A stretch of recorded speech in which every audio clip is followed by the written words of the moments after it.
16. Juni, Elduns Haus. Ah, ihr zwei schon wieder. Wann kapiert ihr es denn endlich? Egal wie ihr mich anseht, ihr kommt da heute nicht rein. Im Gegensatz zu euch. Guten Tag, ihr Leid. Wir kommen da heute rein. Und zwar, ich wäre mir an ihrer Stelle da nicht so sicher. Sehen Sie mal, was wir hier haben.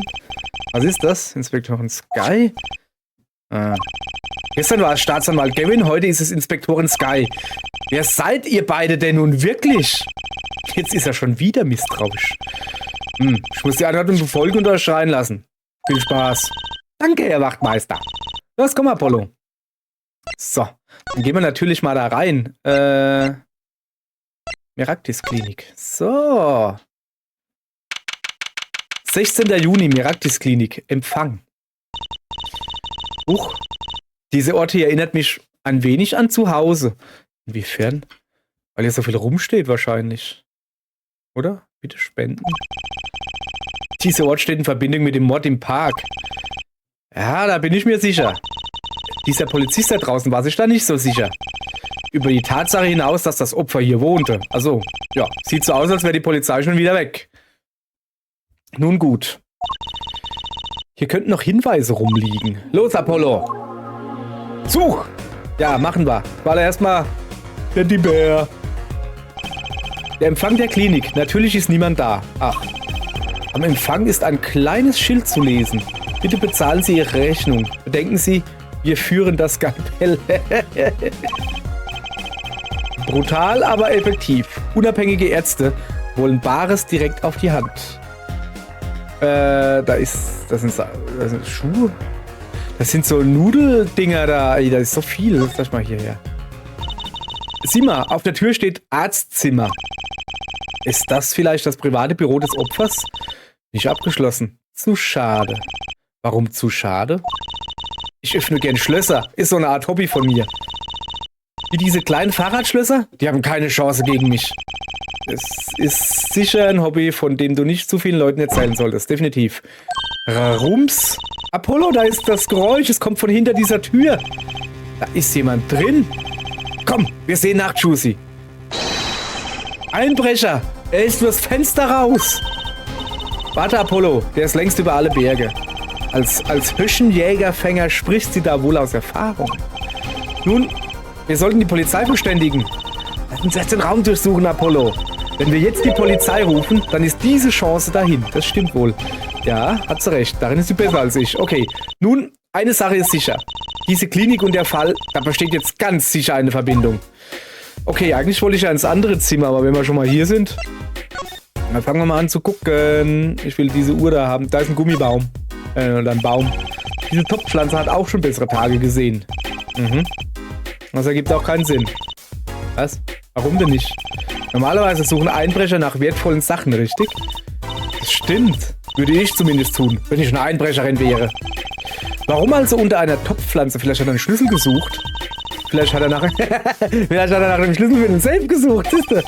Manchmal werden Hausschlüssel unter Blumentöpfen versteckt, aber Safe-Schlüssel? Dann hat der Einbrecher vielleicht nach dem Hausschlüssel gesucht. Im Haus. Ja, das bringt uns nicht weiter. Definitiv nicht. Da war was. Was ist das? Bücher und Papiere liegen im Raum verstreut. Boah, was für ein Durcheinander. Ist ja schlimmer hier als bei Paps im Zimmer. Der Einbrecher hat es wohl sehr eilig. Sogar das Glas auf dem Tisch wurde umgestoßen. Der Saft, der aus dem Glas ausgelaufen ist, der ist getrocknet. Also wurde diese Unordnung nicht von dem Einbrecher eben verursacht? Das Glas wurde schon vor längerer Zeit umgestoßen und so liegen gelassen. Naja. Das ist okay. Es ist kein Traumfall. Oh, das ist eine Lampe. Eine Lampe. Die sieht ziemlich teuer aus, nicht? Hey, die Glühbirne ist zerbrochen. Zerbrochen? Nicht einfach nur ausgebrannt? Unser Einbrecher hat sie wohl fallen gelassen. Aber warum steht sie dann so senkrecht auf dem Boden? Ja. Sieh mal, das Kabel. Wie? Da ist ein roter Fleck auf dem Kabel. Hä, wo? Denkst du etwa an Blau? Es ist ein bisschen zu hell für Blut. Es ist fast pink. Auf jeden Fall hat es mit dieser Lampe irgendwas auf sich. Lampe zur Gerichtsakt hinzugefügt. Okay. Ich will mir jetzt die Lampe, ich will den roten Fleck da sehen. Zeig mal. Ah ja, tatsächlich, guck. Da ist ein roter Fleck. Das Kabel führt zur Lampe, da ist ein roter Fleck drauf. Woher dieser Fleck wohl kommt? Warte, ich hab's. Vielleicht war es ein roter Marker. Vielleicht wollte jemand seinen Namen schreiben und der Stift ist verrutscht. Ja, klar. Warum sollte jemand seinen Namen auf ein Lampenkabel schreiben wollen? Ich habe meinen Namen immer auf Zauberseile geschrieben. Okay, ist recht. Da. Die Birne ist zerbrochen. Die funktioniert nicht. Oh, wie ist sie denn zerbrochen? Nicht berühren, du kannst sie schneiden.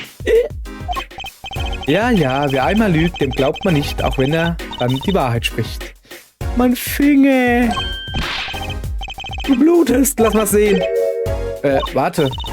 Zauberblut. Erwischt. Mach das nicht nochmal. Ja, fanden auch doof. Ich habe mir schon Sorgen gemacht. Ich habe schon genug Sorgen, ohne dass meine Kollegen sich an Beweisen verletzen, ja. Ich glaube, wir haben alles gesehen soweit. So. Was ist denn das da alles? Gehirngedönse? Was ist das denn? An der Wand stehen lauter Bechergläser. In diesen bewegt sich was. Du siehst nach Apollo. Immer ich. Hey, machst du selbst. Du kannst doch nicht. Also. Es ist ein Goldfisch. Das sind alles Fische. Was, das sind Fische? So viele verschiedene? Das sind doch keine Fische. Das Ding hat Tentakel. Wer das auch immer entworfen hat, der hat einen kranken Geschmack. Achso, es kann natürlich sein, dass das Gestrüpp ist in den Gläsern und die Fische da drumherum schwimmen, weißt du? So, Glas angucken. Haben wir schon? Okay, dann Tresor. Was für ein niedlicher kleiner Safe. Sieht aus wie ein Schloss mit einer 4-stelligen Zahlenkombination. 9. Da hat schon jemand 2 Zahlen eingegeben, Apollo. 7 und 9. Moment mal, meinst du etwa, dass der Einbrecher von eben versucht hat, ihn zu öffnen? Ja. Ich frag mich, was sich in dem Safe befindet. Könnten wir irgendwie die beiden letzten Zahlen herausbekommen? Nun, die ersten beiden sind 7 und 9. Steht in der Gerichtsakte vielleicht etwas Hilfreiches? Etwas, das uns die beiden letzten Zahlen verrät?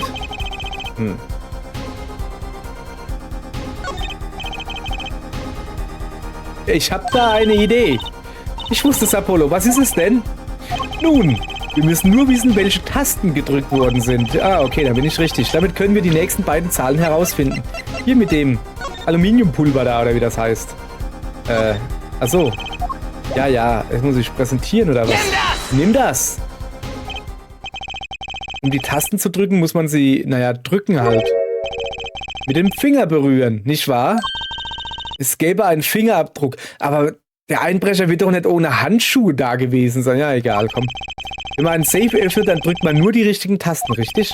Wenn wir also die Tasten mit dem Fingerabdrücken finden könnten, dann haben wir die Safe-Kombination. Aber sowas von. Nicht schlecht, nicht schlecht. Okay. Auf geht's. Pömpel, Pömpel, Pömpel, Pömpel, Pömpel, Pömpel, Pömpel, Pömpel, Pömpel, Pömpel, Pömpel, Pömpel, Pömpel, Pömpel, Pömpel. Hust. Okay. 7 und 9 haben wir schon, also 2 und 5. Sieh nur mal, kann die Abdrücke deutlich erkennen. Sieh mal bei 7 und 9. Das sind Abdrücke von Handschuhen. Der Einbrecher hatte wohl Handschuhe an. Ja, aber da ist doch ein Fingerabdruck drauf. Naja. Wir können den Einbrecher zwar nicht identifizieren, aber dafür den Safe öffnen. Komm, wir versuchen's. 7, 9, 2, 5.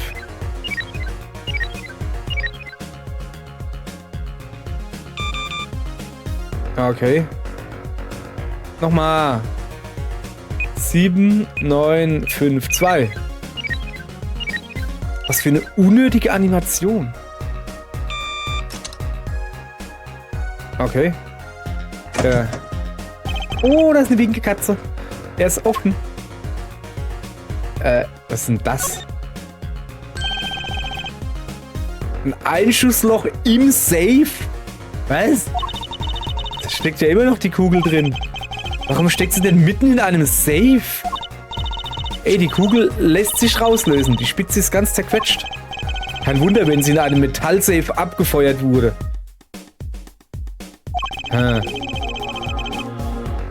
Hinter dieser Kugel steckt eine Geschichte, ganz sicher. Okay. Aufprall auf Safe, Rückwand zerquetscht. So. Die Winkelkatze will ich angucken. Und das da ist ein Herd oder was? Naja, dann wird's wohl das da sein. Sieht aus wie eine Patientenakte. Es ist ein Röntgenbild mit drinnen. Also da ist ein Röntgenbild mit drin. Ein Röntgenbild? Daraus werde ich nicht klug. Und ich kann die Patientenakte nicht lesen. Da steht nur medizinisches Kauderwelsch. Aber der Name ist leicht zu erkennen. Unter Patient steht Wokikitaki. Also dieser Woki. Die Patientenakte unseres Mandanten. Warum sollte diese eine Patientenakte hier im Safe liegen? Hier, die Unterschrift des Arztes lautet Palmeractis. Was ist denn, Apollo? Hier, sieh mal, wer die Patientenakte ausgefüllt hat. Okay, zeig mal. Krankenschwester Alita Tiala. Ich hab sowas schon geahnt. Und ich glaube auch schon laut geahnt. Alita Tialita, so rum, ist Wokis Verlobte. Das war ein... Also, okay, gut. Ich habe die ganze Zeit gedacht, habe ich die ganze Zeit falsch ausgesprochen? Okay. Das war ein Ita zu viel, Apollo. Apollo. Ist eigentlich auch egal, aber was hat Ihr Name hier zu suchen? Woher soll ich das wissen? Obwohl, könnte es nicht heißen, dass sie hier in der Klinik arbeitet? Seltsam, dass sie das bisher nicht erwähnt hat. Sicherlich hatte sie ihre Gründe dafür. Alita Tiala arbeitete also in der Meraktis-Klinik. Und sie hatte Zugang zu Wokikitakis Patientenakte. Du hast das I und das Y. Laber nicht! Woher willst du wissen, was I und was Y ist? Ich würde sehr gern herausfinden, was in dieser Akte steht. Wer könnte uns beim Entziffern helfen? Der Nudelmann. Der Nudelmann! Wokis Patientenakte zur Gerichtsakte hinzugefügt. Okay, pass auf. Ja, erstmal gucken wir uns diese Kugel an. Boah. Das war ein harter Safe. Sieht echt lecker aus. Wieso lecker? Hä? Wie Eiscreme. Ah, ja stimmt. Sieht nicht aus wie ein Muffin. Karamell. Du hast eine blühende Fantasie, Juicy. Okay. Und dann? Almeractis, Alida Tiala, Kugel neben dem Herzen und dann hat jemand mit Apothekerschrift was geschrieben. Alida Tiala.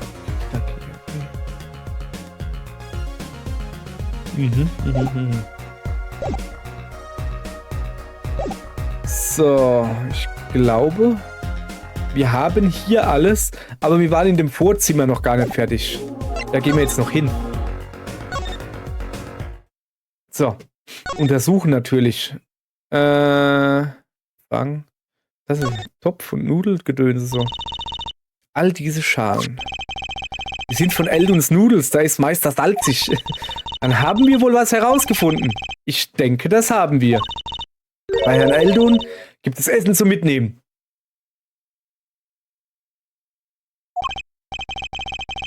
Ich dachte eigentlich an was anderes. Ja. All diese Schalen sind abgespült worden. Ich denke, wir haben unseren ersten Hinweis gefunden, Juicy. So. Ja, ich komme gleich zu den Schuhen. Ich gucke mich hier nur noch ein bisschen um. Das sind die Pantoffeln, da fehlen 2. Guck. Das müssen die Pantoffeln für die Patienten in der Klinik sein. Klinik. Natürlich die gleichen, die wir gefunden haben. Sieh mal, in dem Regal hier fehlt auch ein einzelnes Paar. Und unsere haben Farbe an der Sohle. Das bedeutet also, dass sie in der Mordnacht hier rausgenommen worden sind. Richtig. Die Farbe stammt ja von dem Unfall mit Fahrerflucht. Aber was hatten die Klinikpantoffeln in dem Mülleimer zu suchen? Und was hatten sie mit der Fahrerflucht zu tun? Sandalja? Oder wie man auch immer das nimmt. Hier liegt ein paar Sandalen rum. Keine Ahnung, warum ich singen tu. Warte mal, was haben Sandalen hier zu suchen? Vielleicht gehören sie einem der Patienten. Oder vielleicht gehören sie jemandem, der Dr. Meraktis besucht hat. Oder sie gehören Tiala Milala, oder wie sie heißt. Alita, glaube ich. Alita und noch Alita. Aber so eine Person würde eher den Hauseingang und nicht den Klinikeingang benutzen. Und wenn dieser Patient oder Besucher nicht mehr da ist, warum stehen dann immer noch seine Schuhe da? Die sollten wir besser genauer untersuchen. Für alle Fälle. Süße Frauensandalen im Foyer der Meraktis-Klinik gefunden.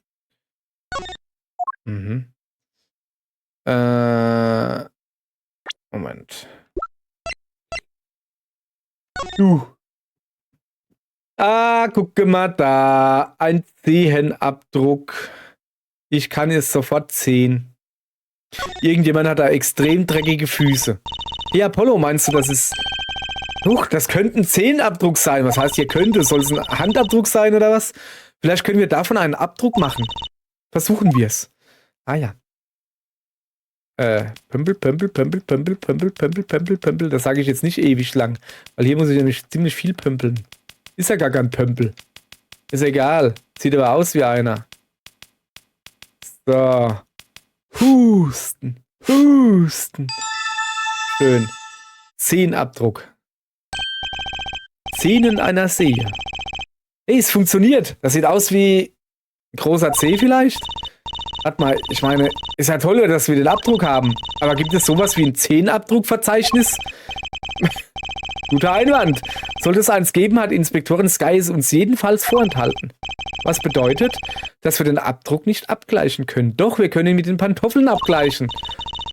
Ich glaube, das wäre ein guter Zeitpunkt, den Rat eines Inspektors einzuholen. Ja, gute Idee.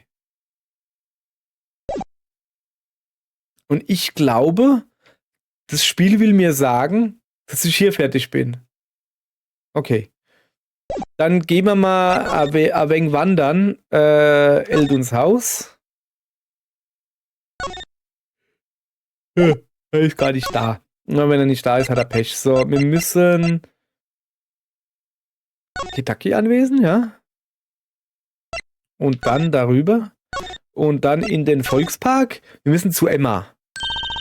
Das Gesicht kenne ich. Ja, du bist Emma. Achso, meins. Das ist das Gesicht von jemandem, der gerade eine Entdeckung gemacht hat. Woher wissen Sie das? Eine Frau der Wissenschaft kann man nicht täuschen. Als nächstes lässt sie uns noch Gesichtsabdrücke untersuchen. Lass uns Inspektorin Sky um Hilfe bitten, Apollo. Okay. Präsentiert den Schuh. Diese Sandale. Da ist ganz deutlich ein Abdruck drauf, ein Zehenabdruck. Schade, dass wir nicht wissen, zu wem der Zeh gehört. Naja, es gibt immer Mittel und Wege, so etwas herauszufinden. Die gibt's? Was? Man bräuchte nur einen zweiten Abdruck desselben Zehs, aber von einem anderen Schuh.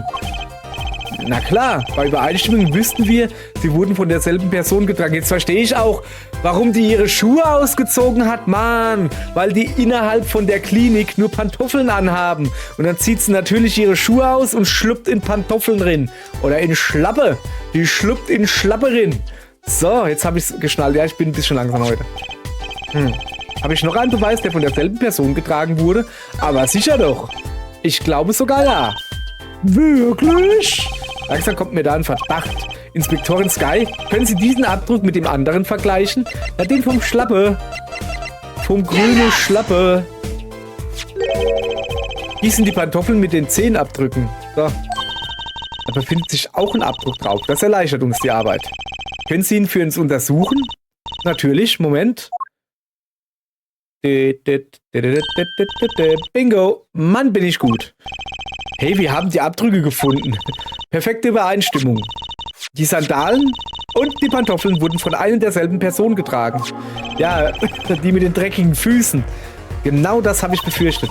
Sie müssen jetzt nur noch herausfinden, wem diese Sandalen gehören.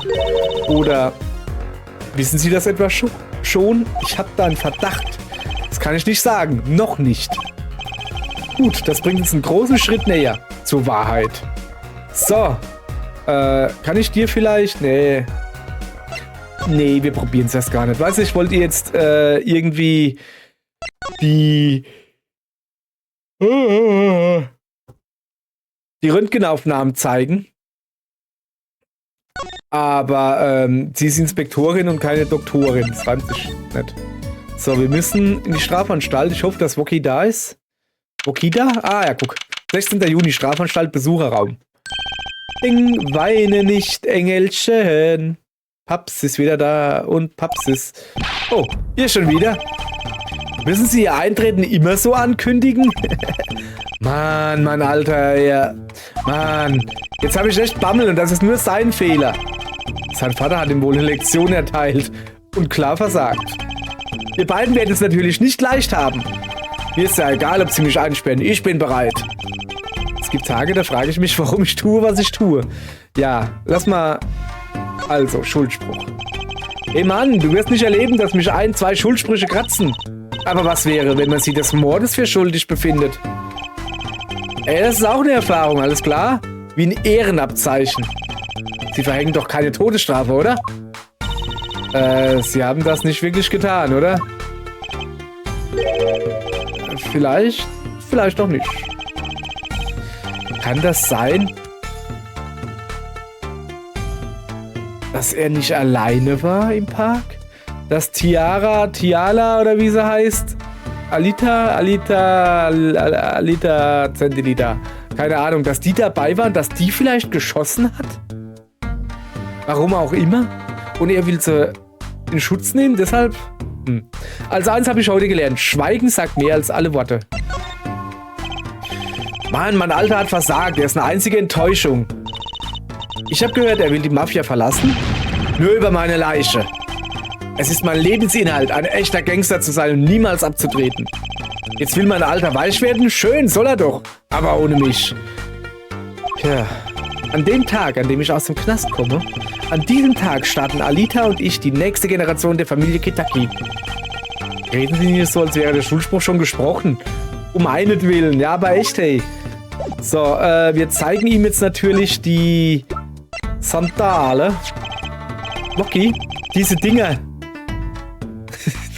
Diese Dinger hier kennen Sie nicht zufällig. Hey, und ob? Ich war es doch, der sie ihr gekauft hat. Für Frau Tiala? Ja, ein Geburtstagsgeschenk.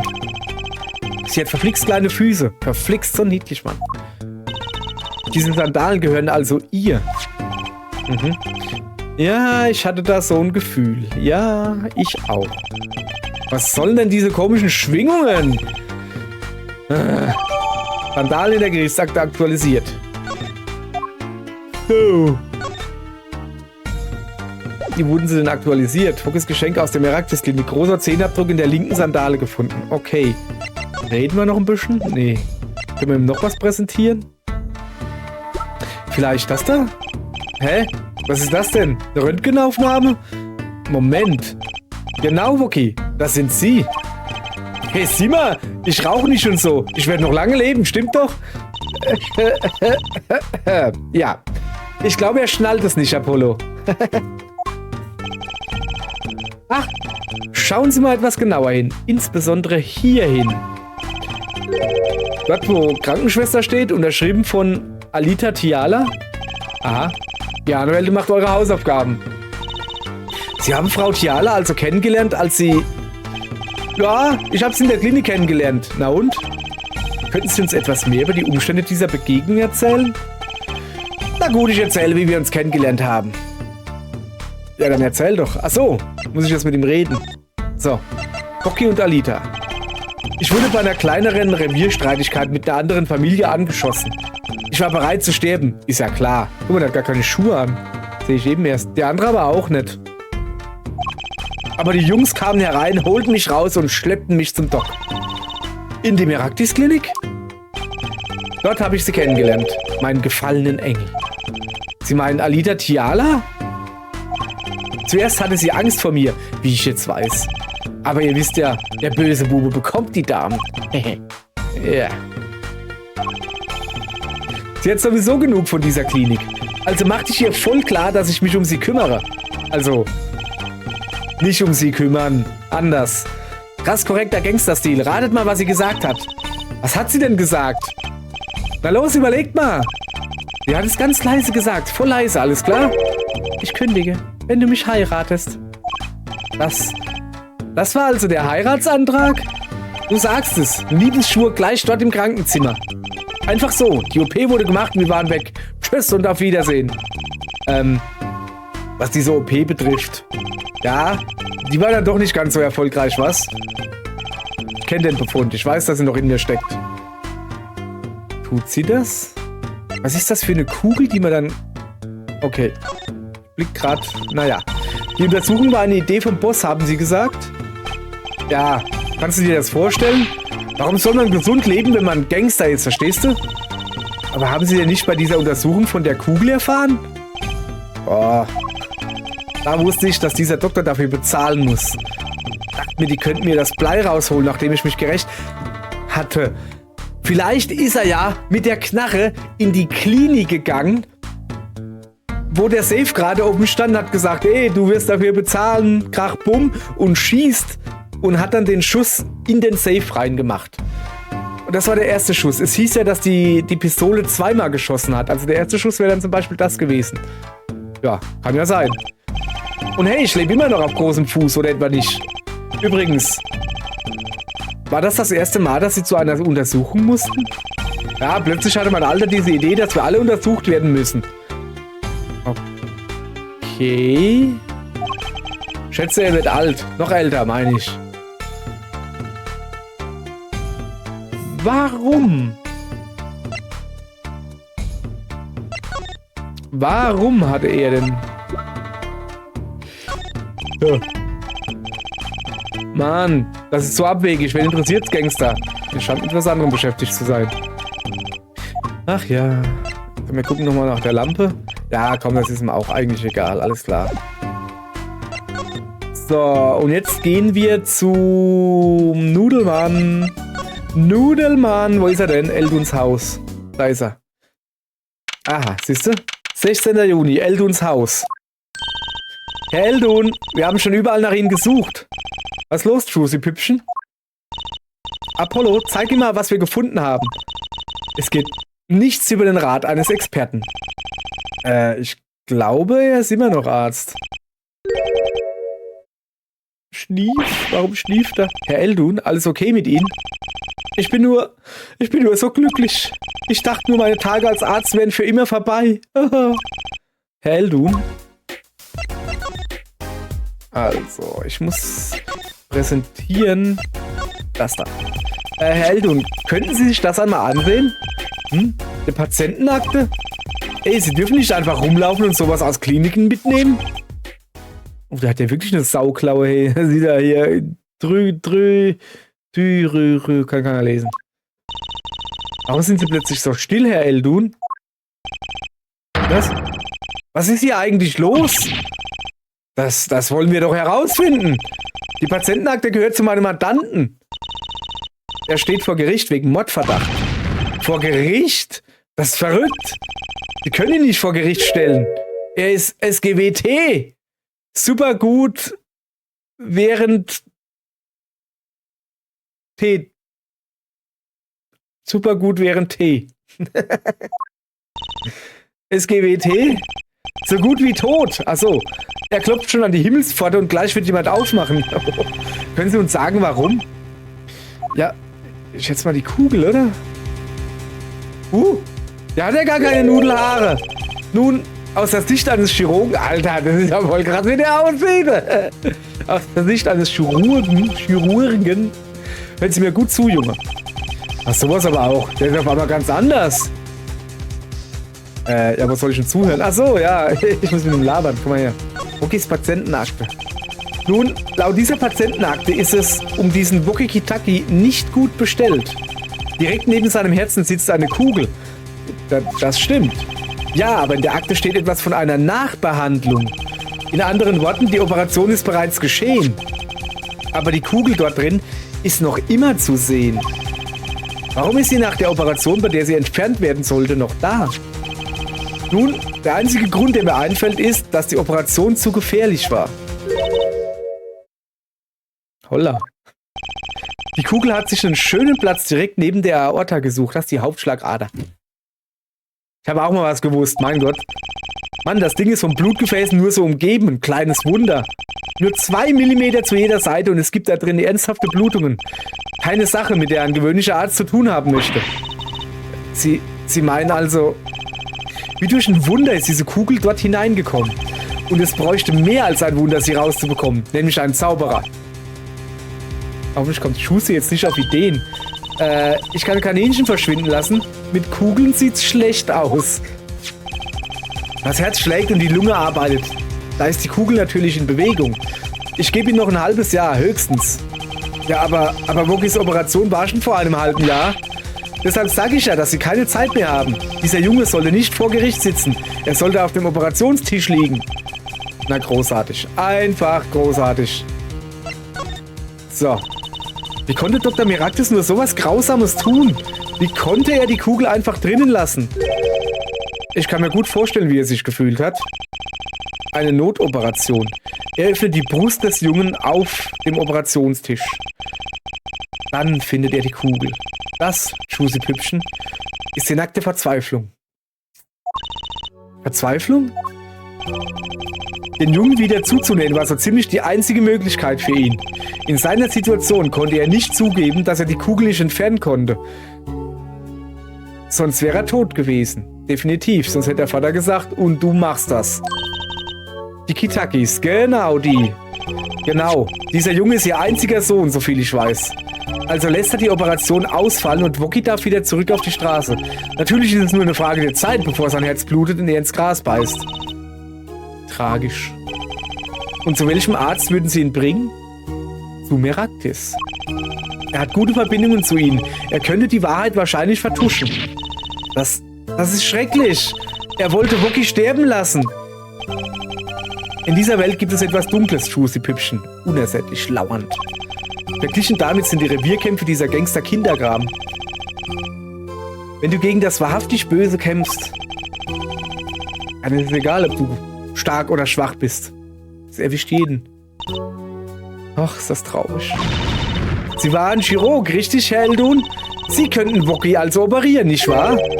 Ich wünschte, es wäre so. Was? Ich befürchte, in diesem Land gibt es niemanden, der das könnte. Vielleicht nicht einmal auf der ganzen Welt. Also Wookie, deshalb will sein Vater aufhören.